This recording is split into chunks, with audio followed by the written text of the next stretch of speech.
where we spread love and positive vibes. Thank you guys, the new subscribers and the returning ones. I don't take you for granted.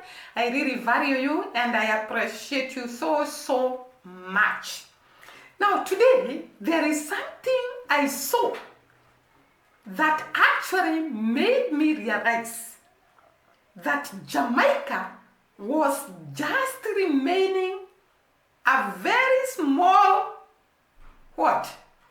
like that, to be the leading country in production of iron in those early years.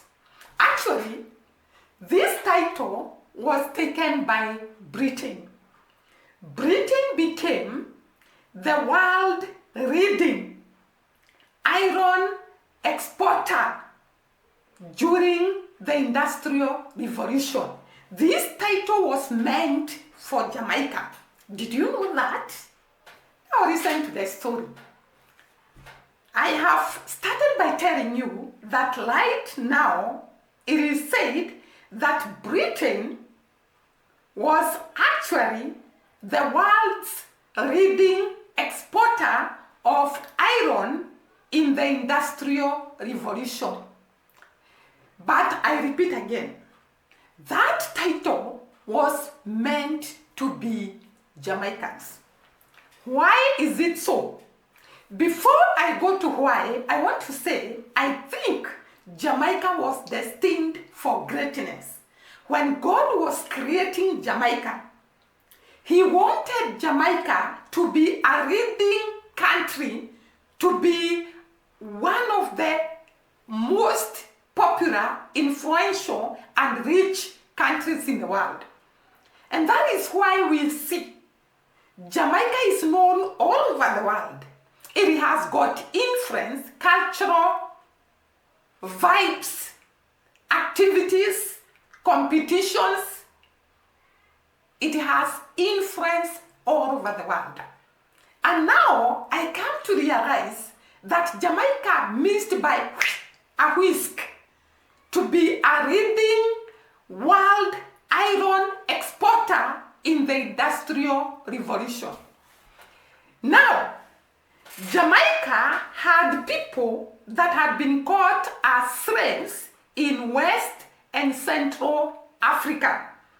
And these people were brought to Jamaica with the knowledge of production of iron from West and Central Africa, whereby the iron production and industry had started earlier. And by the way, guys, this made me realize even Africa would have been very far away if we were disciplined, if we were principled, if we took the industrial process seriously without allowing other people to interfere. So, the people from West and Central Africa came to Jamaica. Some of them were great experts in iron production. And under this person, who was actually a British man, so they were under this European called John Reader. And I think that John Reader had nothing to do with what I am just about to discuss, because according to what I saw in my investigation, John Reader actually described himself as a man who was quite ignorant in iron manufacturing and actually did not take interest in the African slave people, or rather the African slaves who are actually doing the iron production. Now, there were 76 men in total who were actually metallurgists. They were actually doing the production of iron and purifying it and getting high quality iron. And these people, it is said that they were experts. They had the skill to actually produce great iron, or iron of high quality, actually to turn poor quality metal into variable wrought iron. They had the expertise to do all this work. and there were 76 of them. Now, some of the names of these great Jamaicans who are actually from West and Central Africa included a man called Devonshire, then there was a man called Bingo, and then Mingo was with his sons. And then there was Friday, there was Captain Jack, there was Moro, and then there was George, there was Jimmy, and then there was Jackson, and then there was Bob, there was Kofi, and there was Kwasi. All these men, actually there were 76 of them. These are just by a few men I have mentioned: Devonshire, Mingo's sons, Friday, Captain Jack, and all those I have mentioned. So these guys could actually convert raw quality metal into variable wrought iron. And when they were doing all this, there was a businessman who was actually, I think, an engineer or something like that, who could come and see them doing the work, and he was a British man. And then he was not interested. I tend to think maybe it is this John Reader. He was not interested in what these guys were doing because he was ignorant of manufacturing of iron. But he went with the information and told the cousin. The cousin, his name was called Cort. And Cort, at the time he was receiving this information, he was actually bankrupt. He was actually completely bankrupt. And therefore, he was in the verge of completely going down in terms of finances. And the reason why he was bankrupt, he had borrowed a lot of loans, and he had actually given out money to pay a contract for iron production, of which he did not have a clue. But this money, he realized that when he does the iron production, he will go at a very high loss. And therefore, he could not do the iron production at the moment he was bankrupt. But his cousin came and told him that there were some slaves who were actually metallurgists who were refining or rather producing raw quality iron into very high quality iron, and they were black slaves, 76 of them. And therefore, this guy called Cort came in Jamaica, and I think he pretended not to be interested and visited the 76 black metallurgists who were actually doing their work without suspecting that this guy was actually coming to snatch their formula and their iron production process so that he can carry it along with him to his country. And therefore, he took the machinery. First of all, when I think he got the formula, he got in touch with the people from his country, and I think he incited them to close down the industrial process of iron production. And therefore, the industrial process of iron production in Jamaica, which was actually in Morant Bay. These 76 guys were in Morant Bay. And therefore, it was closed down, and the British people cited that these men could produce weapons that could be used to attack the British colonial masters. That was just a lie, because these guys had produced this iron for quite some time, and they were making huge sums of money per year. That is why I'm telling you, Jamaica, if it retained this formula and this machinery, Jamaica would have been one of the developed countries in the world. Now, look at the figures of the kind of money these 76 slaves were making. So, these guys were making, imagine, 4,000 sterling pounds per year. 4,000 sterling pounds per year is equivalent to about 7.4 million sterling pounds today. You can imagine that kind of money that was being made by these slaves through the process of production of iron. And therefore, this guy Cort came at a time when he was bankrupt and saw a great opportunity to turn his pain into a fortune. So Cort was completely bankrupt. After taking, I will tell you his story, how he became bankrupt. After taking over a crossed iron works in 1775 and buying out substances, sums to which he wanted to win a Royal Navy contract to process the scrap iron, and then realized that he stood to make a huge loss. And therefore, this guy was completely bankrupt when he arrived at Morant Bay and found the 76 men actually processing iron. And therefore, Cort caused the confusion, and the industrial processes in Morant Bay by the 76 slaves men was closed down. And it was assumed that these men could probably manufacture weapons that can be used to fight the British colonial masters, which was a lie.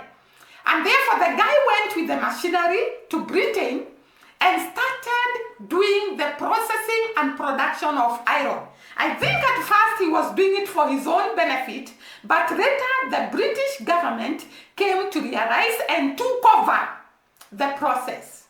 And this is how the British people became the world's leading iron exporter during the Industrial Revolution. It was meant to be Jamaica, but the British took over the formula and also the machinery and did production of wrought iron, did production of a lot of iron, and they became the suppliers of iron at that time during Industrial Revolution. This was iron that was so much needed in the making of ship, in the making of metals, in the making of all the things that were produced through iron. Remember that metallic equipment, all of them needs iron for production. And therefore, British was the one that was exporting iron that was being used to actually make ship, make machinery, make all those things that were being made using iron.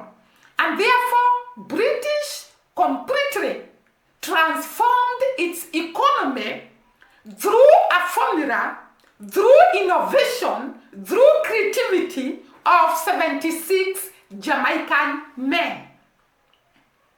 And now the credit is given to Cort because actually after the death of Cort, he was declared as the one who had come up with the formula to actually produce iron. So he was considered the father of iron trade, where for sure that title was meant to be for the 76 Jamaican slaves men. But this guy, because he just took the formula and took the machinery, took the title, and up to today, he's recognized as the one who actually came up with the formula of production of iron. This process of producing iron significantly boosted Britain's ability to produce iron it needed for its industrial expansion. It also transformed the country into an industrial country during that time and a major export of the iron during those days. Britain became the world's leader in iron export during the Industrial Revolution. Of course, this was the title that was meant for Jamaica. It made Britain to actually be able to improve economically and became a superpower. Do you know who would have become a superpower? Just answer me, guys.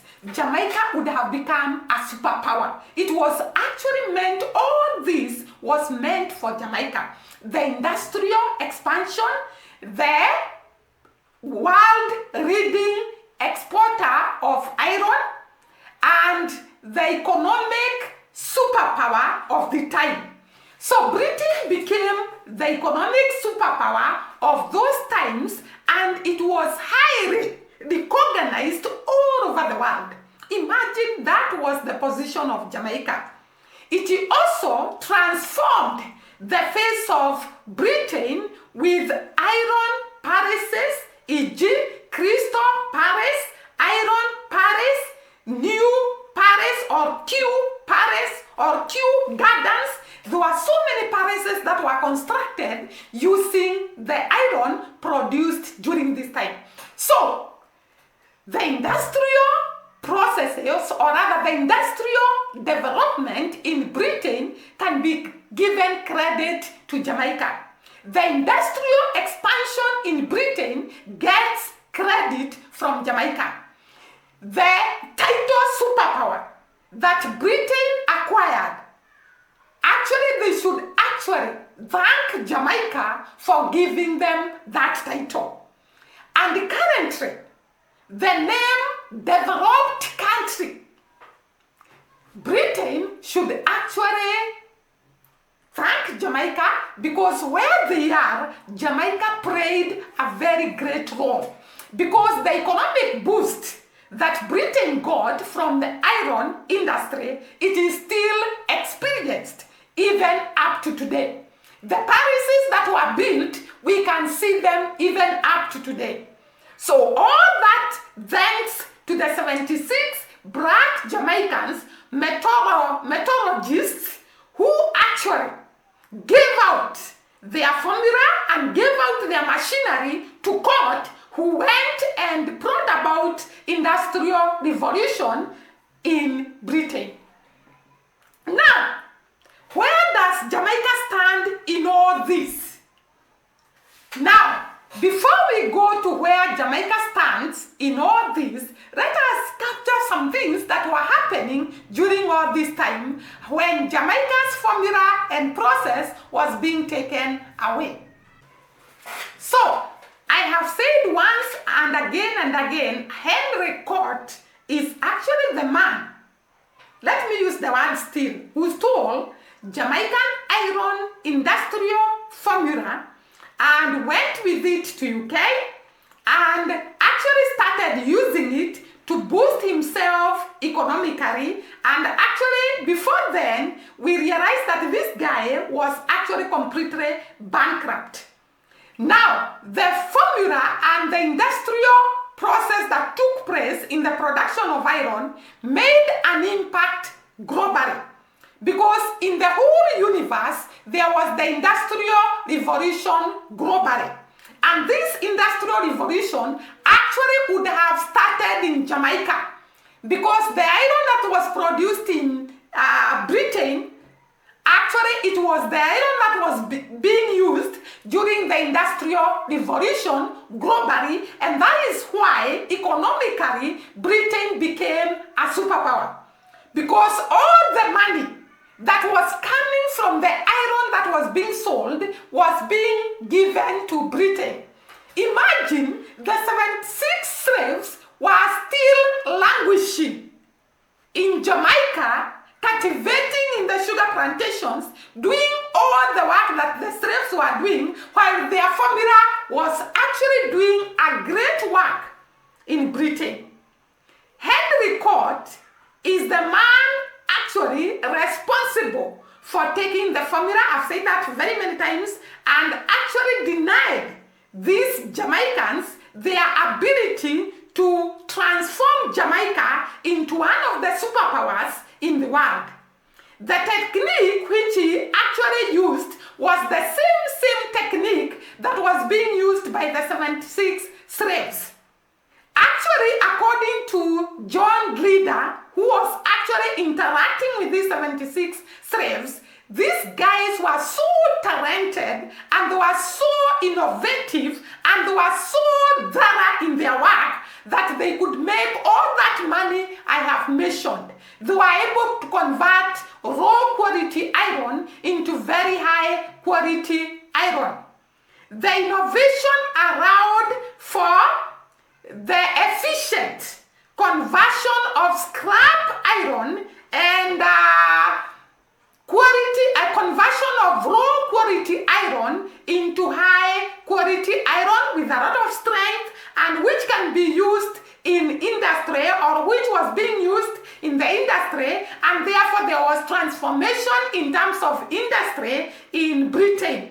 We have seen that some of the areas where this iron was being used is in the making of bridges, making of ship, making of all the equipment that were being made using iron. And therefore, can or rather should the Britain repatriate Jamaica for the formula that was taken and used by the British to actually become superpowers and to become the world's greatest exporter of iron during the Industrial Revolution? Yeah.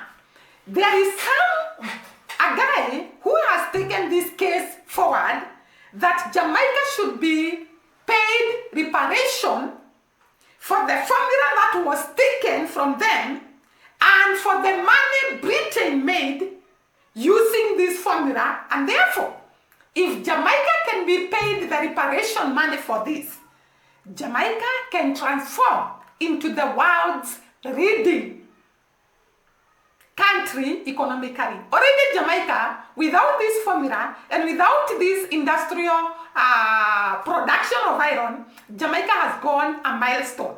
We have talked about the development that is already taking place in Jamaica, with the highest building there, the pinnacle, the rural and urban industrial development in terms of roads, the airport, and all what is taking place in Jamaica. You can imagine if Jamaica can be paid equivalent of the kind of money I have mentioned, 4,000 sterling pounds during that time, which is equivalent to 7.4 million sterling pounds today. That can just take Jamaica to another level. We always tell you that Jamaica was meant to be a great country, to be a leading country, to be an example to all the countries in the world. And you see as if we are hiking. No. You can see for sure that even before those days, Jamaica was still ahead in terms of innovation, creativity, and production. So, Jamaica actually would have been a superpower by now. What do you think about that? Should Jamaica be paid reparation for their stolen formula and their stolen machinery by the British people? Thank you once again for watching us. See you during the next video. Bye-bye and God bless.